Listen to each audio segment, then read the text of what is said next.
Radio Publique Africaine.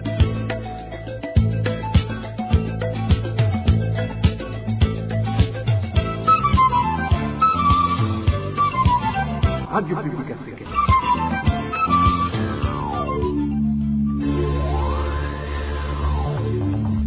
Ni umwanya w'amakuru mu Kirundi. Mukaba muyashyikirizwa na Onezime Dushimagize. Turi ku munsi wa gatandatu w'igenekerezo rya gatatu Ruhuma mwaka wa 2024. Kazi bakunzi ba RFA mukurikira amakuru twabateguriye agizwe n'ingingo nkuru zikurikira.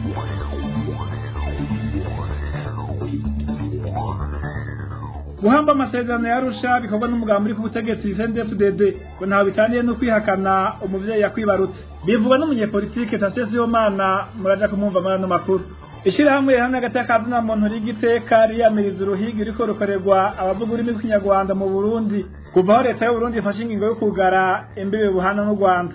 Rigiteka yibutsa ko umuntu wese yaba uvuka mu gihugu cyangwa umunyamahanga ategerezwa gukingirwa nk'uko ibwirizwa shingiro ribitegekanya. Mu kiganiro ku isoko cy'uno munsi tugaruka ku cegeranyo cy'umwaka uheze c'ishirahamwe Transparency International gishiraho n'ingene gituriye cakwa ikongera gatangwa ku isi n'Uburundi budasigaye inyuma kuko buza ku kibanza c'ijana na 32 ku bihugu ijana na 180 byagize uko amatohoza mu mwaka uheze w'ibihumbi 2023. Aya n'ayandi twabateguriye ni mu kanya kaze mwidonire.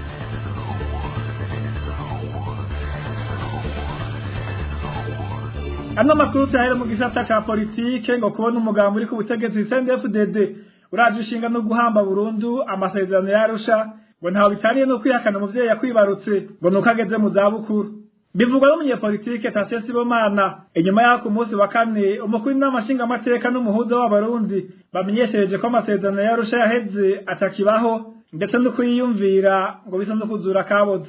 Tasie Sibomana agatangazwa kandi n'ingene hari abategetsi batazi amategeko y'igihugu n'akahise kayo. Kurikira Tasie Sibomana. Kuvuga ngo kwibuka amasezerano y'Arusha ni nko kuzura kabuze, zaribuka yuko hariho amabwirizwa nshingiro y'ibihugu ashobora kumara imyaka amajana canke 100. Aho kubitiza agatima mbere bakibuka ibwirizwa nshingiro rya leta zunze ubumwe za Amerika imyaka rimaze n'ibindi bihugu numvise beruka guhimbaza imyaka 50 amabwirizwa nshingiro yavyo agikora. Ni nkuko uvuga uti umuvyeyi yakuvyaye kwageze ku myaka 90 canke 100 utomboye akayishikana uwo muntu ntagikwiye kuba. Ivyo rero urumva ko biteye isoni bitari bikwiye kuvugwa n'abategetsi nkabo. Ikindi novuga nuko ngira ngo badakunda gusoma n'amategeko abagenga kandi ari bo bitwa ko bategereza kuyahagararira mu maviza ariyo bita intangamarara y'ibwirizwa nshingiro bitwa ko bakoresha muri iki gihe biranditse neza ko bategerezwa gukurikiza no kwisunga amasezerano y'Arusha. None twofata ko Konzi Kanyana yinjije amategeko yabaye mushikiranganje w'ubutungane twofata ko batacibuka ko mu ntangamarara y'ibwirizwa shingiro ico kintu kirimo uwarongoye inama nshinga amateka yategerezwa kwama iminsi yose ingendo yiwe n'intumbero yiwe ari kuraba ko ibwirizwa shingiro y'u Burundi ryubahirijwe. Dufate ko abo bandari babiri batacibuka ibiri mu ibwirizwa shingiro biba biteye isoni n'agahinda. Tasie Sibomana araje kuba umutumire mu ano makuru. Tubandanirize mu gatakazi na umuntu wese yaba umuvuka gihugu canke umunyamahanga aba muri ico gihugu ategerezwa gukingirwa nk'uko ibwirizwa shingiro ribitegekanye. Bishikirizwa nashe niko yagize arongoye ishirahamwe hamwe gatakazi na muntu rigiteka. Ni nyuma yaho bigaragariye ko abanyarwanda batari bake nabo bose bavuga ururimi rw'ikinyarwanda bagiye barahohoterwa kuva leta y'u Burundi ifashe ingingo yo kugara imbibe Burundi buhana u Rwanda. Uwarongoye rigiteka asaba leta gutorera umuti ico kibazo ifitaniye na leta y'u Rwanda ataho barinze guhohotera. Dutege yompi Anshe niko yagize arongoye rigiteka. Mwishirahamwe rigiteka aho leta y'u Burundi ifata ingingo yo kugara imipaka ihana n'u Rwanda twagumye dukurikirana biriko biraba. Twarabonye ko umunyarwanda ari mu Burundi yatokejwe agakubagurwa ari bahagaritse biraciye mu mategeko ndetse mbere ugasanga n'ibikorwa byabo bijanye n'urudandazwa no kwiteza imbere bigahungabana. Ishirahamwe rigiteka rikibutsa leta y'u Burundi yuko yaba umunyarwanda ndetse n'umunyamahanga wese ari mu Burundi akingiwe n'amategeko amategeko mpuzamakungu ndetse mbere n'ibwirizwa shingiro ry'u Burundi. Rigiteka igahamagarira leta y'u Burundi yuko yohagarika ako kabi kagisha ibibazo biri hagati y'Uburundi n'u Rwanda bigatorerwa inyishu biciye mu nzira mugabo zidatuma umunyagihugu uwo ari we wose atotezwa amategeko adakurikizwa mwishiraho iteka muti none muri ko mubona ibi biriko bigirwa na leta y'Igitega mubibona mwiki novuga uri kuraraba iriko biraba ni nk'agasotoro umuntu yo kwibaza yuko uko leta ya Kigali yavyifashemwo atariko leta y'u Burundi ngira ngo yari vyiteze birabaje aho haciye iminsi n'iminsi aho gatotezo kagomba kibonekeza aha y'Igiteka ifatira umunyagihugu wo mu Cibitoke ivuka y'u Rwanda yitwa Juste amabi ariko arakorerwa hagati aho inyuma y'amajoro abiri yaramaze ari mu buroko Justin Ntwari umudaza w'umunyarwanda yabaho muri quartier Karurama ku mugwa mukuru w'intara Cibitoke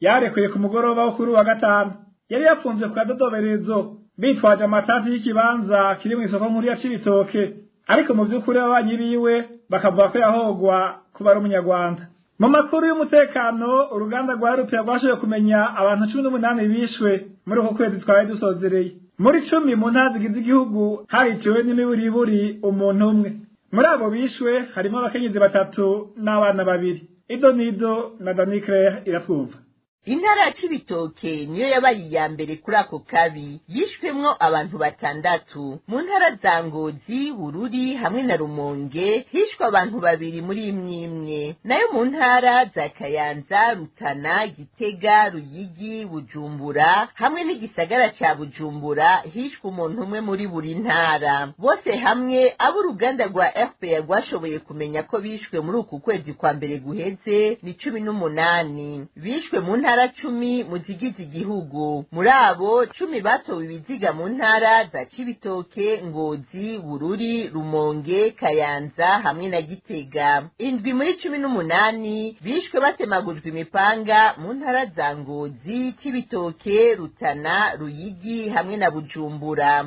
nayo umuntu umwe yishwe arashwe mu gisagara ca Bujumbura muri uku kwezi kandi mu bishwe harimo abakenyezi 3 babiri bishwe babanje gushurashuzwa uwundi mukenyezi agira 3 yishwe akerewe yari uwo mu ntara ya Ruyigi mu kwezi kwa mbere dusozereye harishwe abana 2 umwe mu ntara ya Rumonge uyundi mu ntara ya Bururi uko ari 2 batowe ibiziga mu mashamba arakoze Danicre yatwumva tumira amate tubandanye n'amakuru twabateguriye RPA Abarundi bahungiye mu ikambi ya Kakuma mu gihugu ca Kenya bavuga ko barimo kwicana Kigoyi kubwizo mpunzi z'abarundi ubuzima bwaho muri Kenya ngo busigaye buzimvye cyane bigasongwa no kwishirahamwe HCR riherutse kugabanya n'amafaranga bari basanzwe baronswa izo mpunzi zigasaba ishirahamwe HCR na leta ya Kenya ko zigarukira ko zitayicana Kigoyi n'ubunyene Danicre iratwumva Abarundi bahungiye mu ikambi Kakuma mu gihugu ca Kenya bavuga ko mu minsi iheze bigeze kugabanirizwa ivyo kurya bahora bahabwa bamwe mu bari bafise uburyo baratabaromoka nk'uko amakuru dukura Kakuma bimenyesha ubu impunzi imwe yandikiwe amafaranga 530 y'amakenya ku kwezi Imisiyezo vyarabaye badushira ku biro 3 abari ngaha bari bafise amatike baca muri Sudani amafaranga twaronka 750 ubu baheruka kuyagabanya bayashira kuri 450 ubu bitwa ko bagabanije injya niho wongeye ko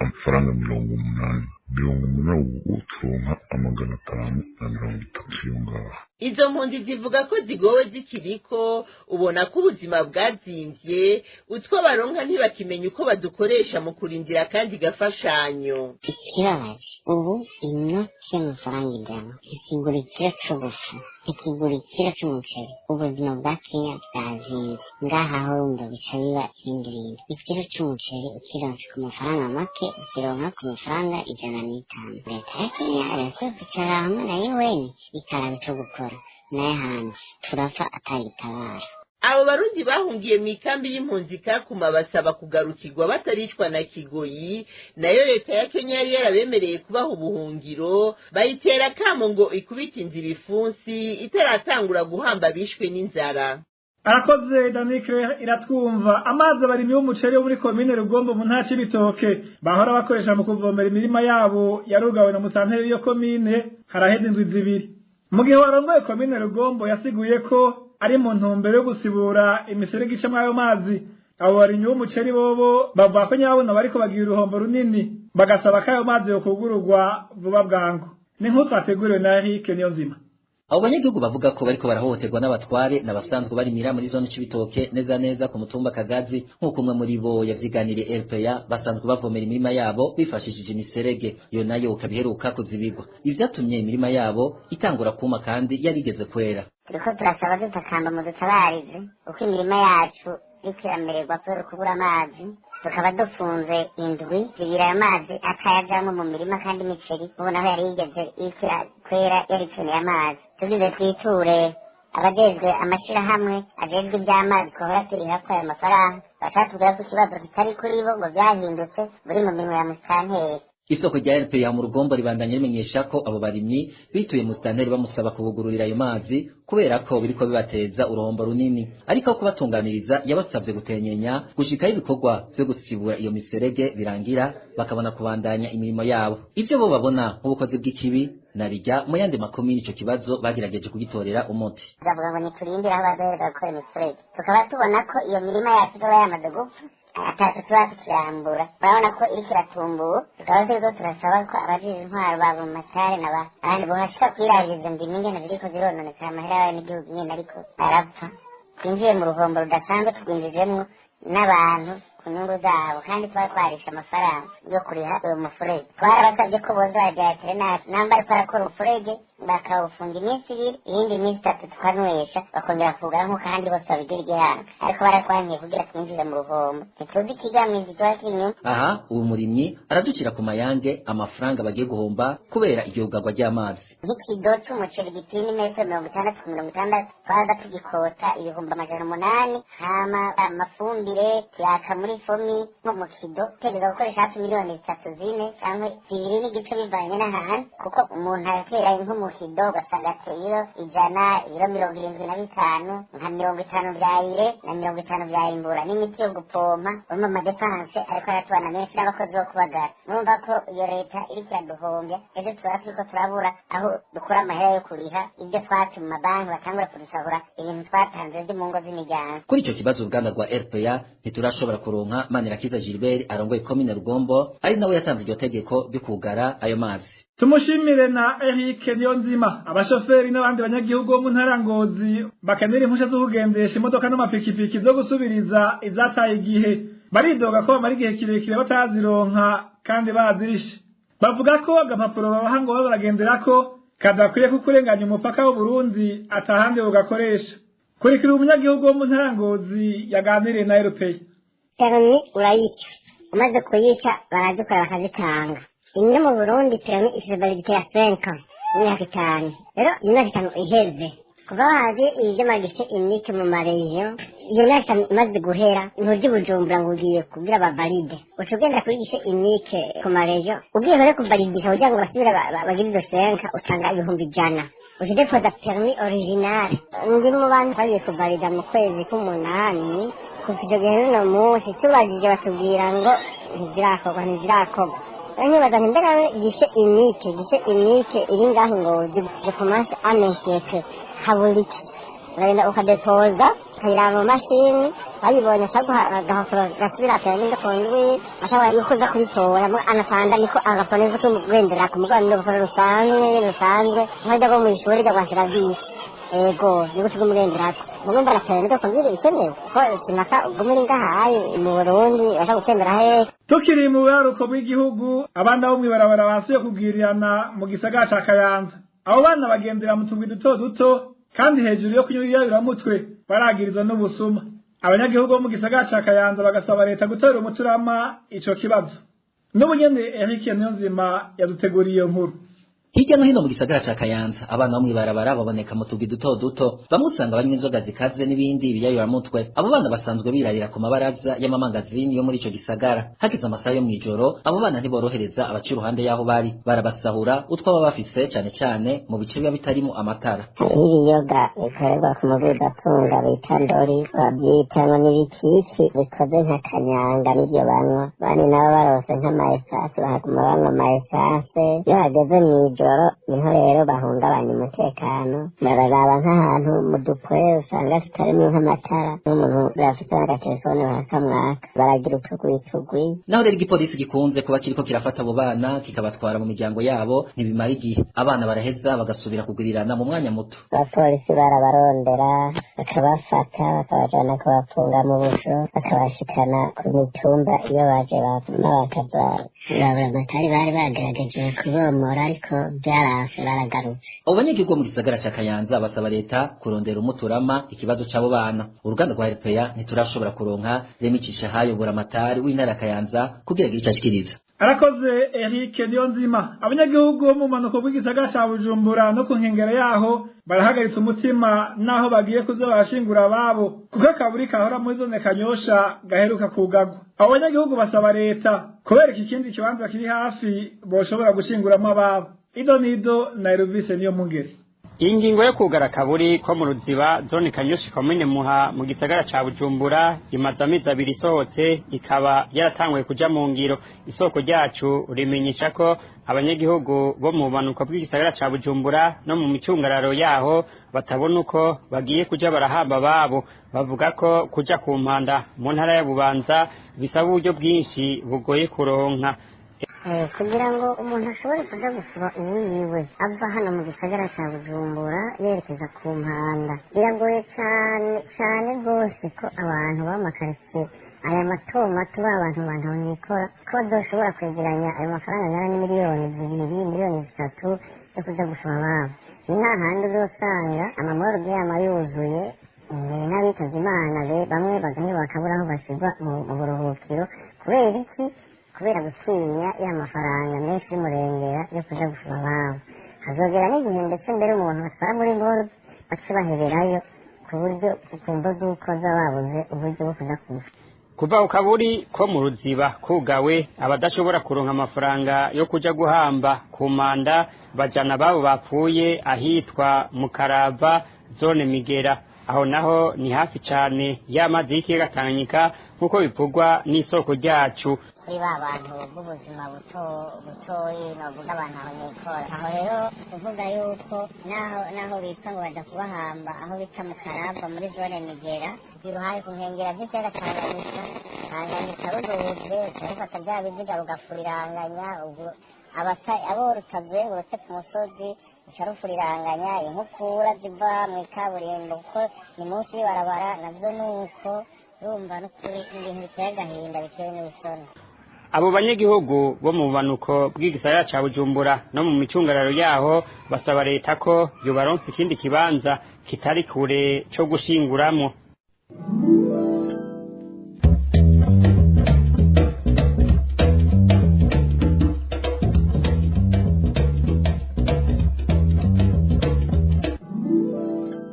Nuko nari nawe basezeraniye uwo n'umwanya w'umutumire nawe akaba ari Tasie Sibomana. Uwo munyepolitike akaba avuga ku vyashikirije ku munsi wa kane umukuru n'amashinga amateka hamwe n'umuhuza w'abarundi ko amasezerano yarusha yataha agaciro atakibanza gifise mu Burundi. Tasie Sibomana yaganire na Roger Diveremesha. Tasie Sibomana byari bishikirijwe n'umukuru w'inamashinga amateka hamwe n'umuhuza w'abarundi ko atawuzosubira gucyutsa agatima wo kwiyumvira amasezerano yarusha kubera ko ngo atakibaho yaheze burundu kuba ahubwo ari ukuzura kaboze mwebwe mubivuga ko iki mbega ubutegetsi buhari bwa CNDD-FDD ni kubera iki uterekwa ayo masezerano kandi ari nayo yabashikanye kuri ubwo butegetsi? Urakoze cyane. Ibyo bintu biratangaje umuntu yumvise bivugwa n'abategetsi nk'abo.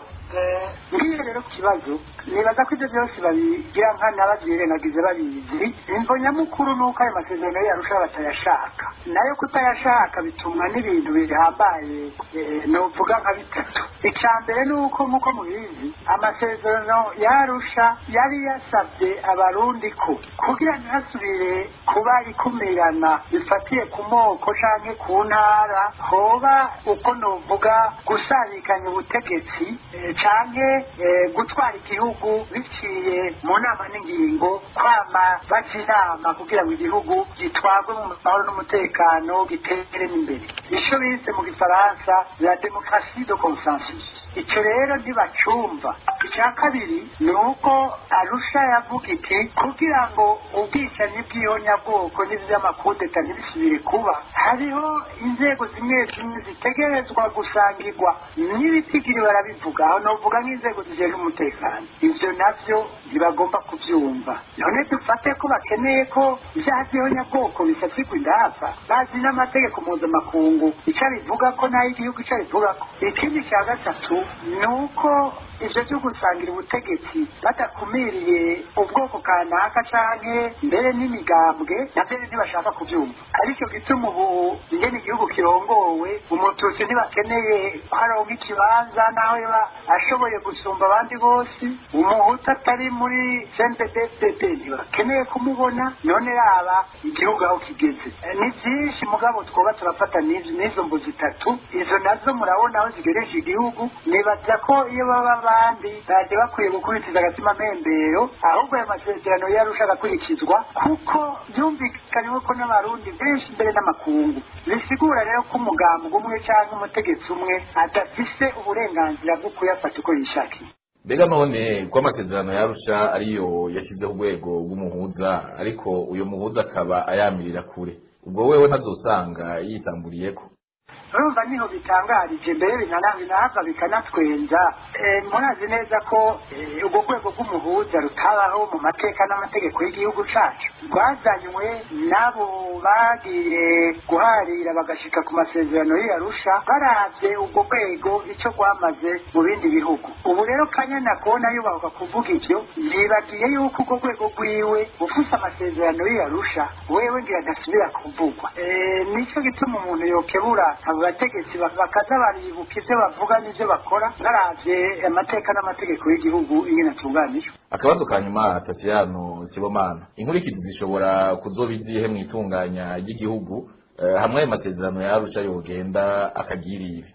reka tujya byaratanguye mugenzi, ntubivuge nk'umugani canke uvuge ngo ntibizoshoboka, biza byaratanguye. nakubwiye ko abasinye amasezerano y'Arusha bari bumvikanye ko bataye burundu agatimatare ko gukumirana bafatiye ku by'amoko, ku by'imigambwe n'intara. none ubu byaragarutse, raba igihugu kigeze. icya kabiri, ivyo by'amahoro n'umutekano ari ikintu kiraza ishinga umurundi uwo ari we wese n'umunyamahanga aba mu Burundi, categereza kuraza umutegetsi kanaka adasinziriye kugira ngo amahoro n'umutekano bitsimbatare mu gihugu. ivyo rero bareba ko bahonyanze amasezerano y'Arusha, ni nk'uko bazoba bavuze bati umwe wese yigenza nk'igikoko kiri mw'ishamba, hamwe ikirusha ingufu ikindi kikimira. ivyo navyo murumvaho igihugu cosubira, kandi kiriko kirasubira turabibona. ikindi aho igihugu cosubirira inyuma n'ivyo vyo kunywanisha abarundi. urumva ugarukanye ivyo kumirana, abarundi bonywana gute? amahoro n'umutekano abasinye amasezerano y'Arusha barondera gushika naho bashiraho inzego zijejwe umutekano zihurikiyemwo bose, ayo masezerano bayafuse, izo nzego baca bazikora nk'uko bakora ivy'intwaro ubu, batanga ubuzi haba ubw'ubuhinga n'ubwa politike, bakabisukiranya byose bikaba ivya politike. ugaca usanga bwa bumenyi bwa burambe mu kazi sibwo bugitumye abarundi baronka akazi canke barangura amabanga ya naya. arico gituma ubona mu buzi bwinshi bwa leta Uburundi bwasubiye inyuma, kandi twari dushitse ku rwego bavuga ko turi mu rwakarorero mu bihugu vya Afrika mbere no kw'isi. urumva rero akarambaraye mu gihugu gashobora gusubira kwaduka, kandi arivyo abasinye amasezerano y'Arusha n'abarundi twagira ngo turiruhuke. ikindi ni uko mu ntumbero bari bafashe y'ingene ivyo vyaha bitosubira kugaruka, mbere n'ababikoze bo bihanirwa,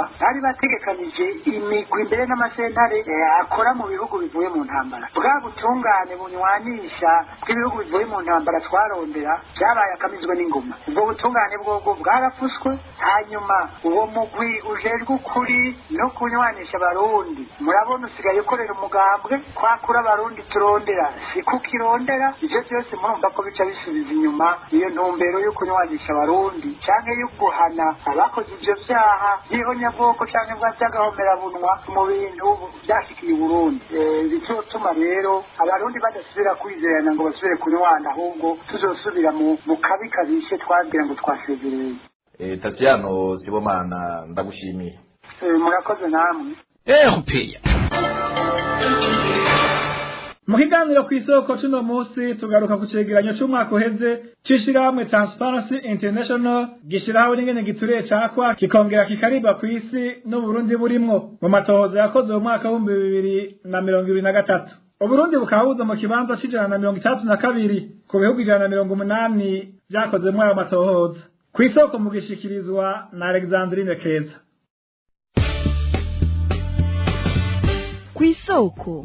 Kw'isoko ni ikiganiro mushikirizwa ku minsi yose ya gatandatu mukagitegurirwa n'urunani rw'amaradiyo Radio Inzamba agateka kawe, Radio RPA ijwi ry'abanyagihugu na Radio Television Renaissance.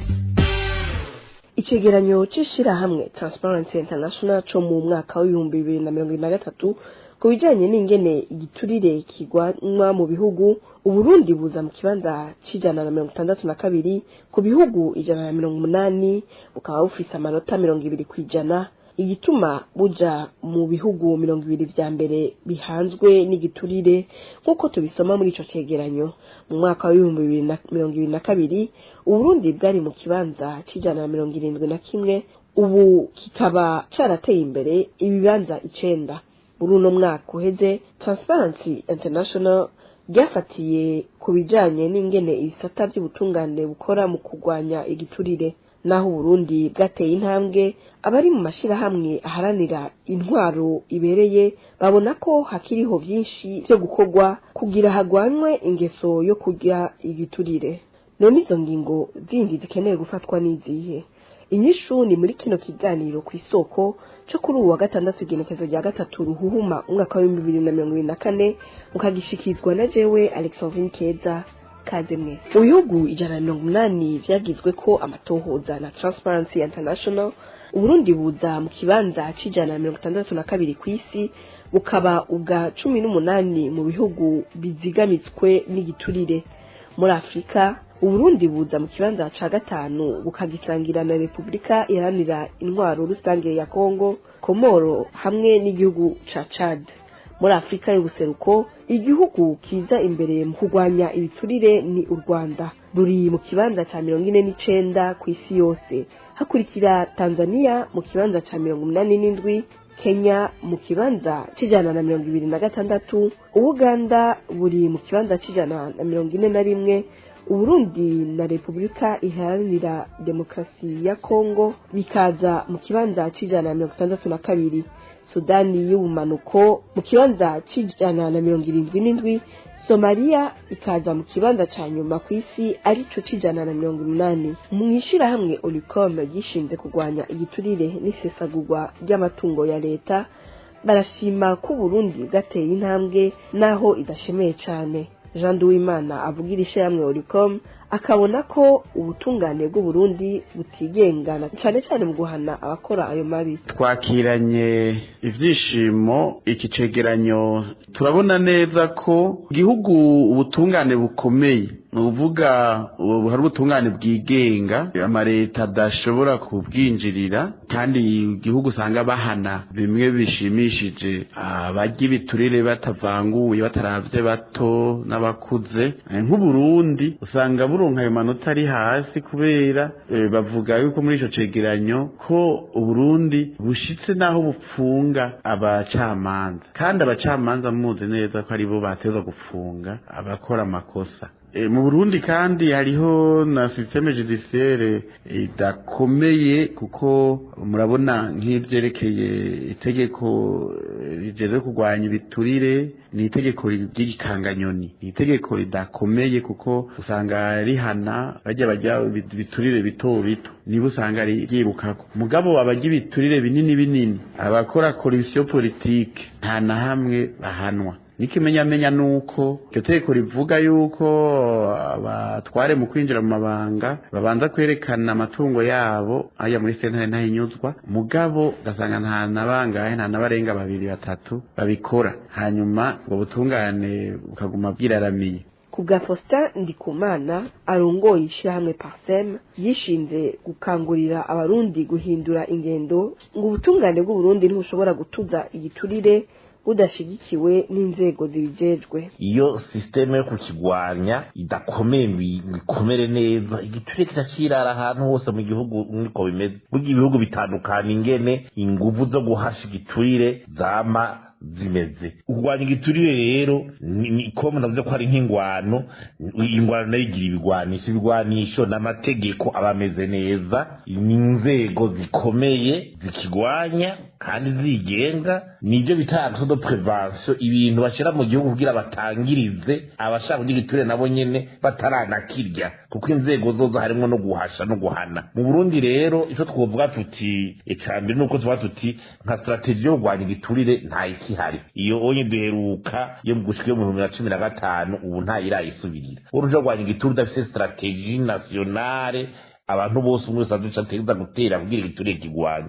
Ubugira kabiri ni amategeko cadre legal. Urabona cadre legal n'intego risanzwe rihari nubwo ryari sutunenge ubu ntirikinazwi ritari kidakurikizwa n'ivyaha birimwo ntibikizwi. Ubu n'abantu muri leta byo kunyuza amatungo y'igihugu by'ama blanchiment, gutunga umurengera, iza mu masoko ya leta, ibintu mengo ntibikiri mu vyaha. Ubona zanzeho haza cour de compte ubugenzuzi butandukanye zagatanga uvuzi sisa ata buryo atabyigenge bakaziveruya, tusanga nazanzego specialize zigikomeye ngo zibe zihaye nta ugwanye gitwara dafite inzego zigwanye giture z'ubutungane ziri specialize ko bisaba ubuhinga n'abamagistrat bishoboye bavyumva. Tusanga rero impunité yabaye umurengera. Nuko asura akaba stratégie nationale de bonne gouvernance de lutte contre la corruption, umugambi w'igihugu tugasaba tukara amategeko tukayatosora, ivyaha bikigishwa bikamenyekana, bigasaba abantu basura kumenya ico batinya n'igitemewe n'ikibujijwe n'ikizira, kandi bikomeza kuva hejuru mu nzego zo hejuru. Transparency International yahamagariye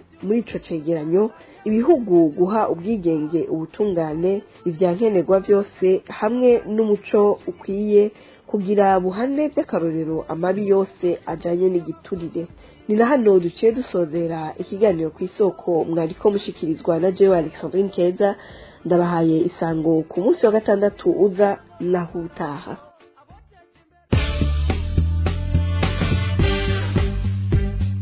Cari ikiganiro ku isoko. Arakoze Alexandrine Keza, murakoze namwe mwese mwakurikiye no makuru akaba yanagarukiye. Shimire bagenzanje bamfashe gutorokana no makuru twabashikirije. Shimire nabo ubuhinga bw'ivyuma basumye mudukurikira atankomanzi. Onezime dushemagize nabashikirije, ndabasezeye kuri za koraniko.